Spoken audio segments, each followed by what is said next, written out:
आज से करोड़ों साल पहले ये जमीन खामोश थी। ना इंसान थे, ना शहर, ना कोई आवाज, सिर्फ आग उगलते पहाड़, समुंदरों की गरज और आसमान पर छाया धुआं। फिर उस दुनिया पर राज करने आए देव कामत जानवर, डायनासोर, इतने ताकतवर कि इंसान का वजूद भी उनके सामने कुछ नहीं था। करोड़ों साल तक वही उस जमीन के बादशाह रहे, लेकिन कुदरत हमेशा एक जैसी नहीं रहती। एक दिन आसमान से आग का एक बड़ा पत्थर जमीन से टकराया।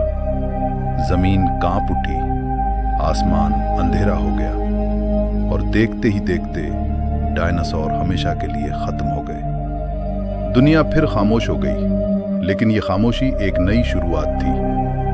वक्त गुजरा, छोटे छोटे इंसान नुमा जानदार पैदा हुए।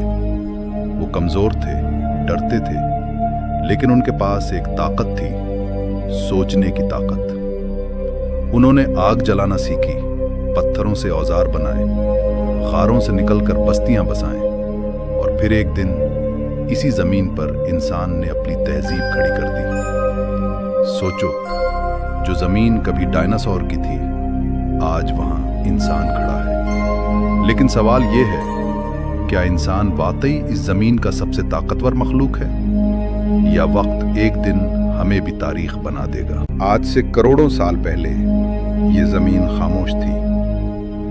ना इंसान थे, ना शहर, ना कोई आवाज, सिर्फ आग उगलते पहाड़, समुंदरों की गरज और आसमान पर छाया धुआं।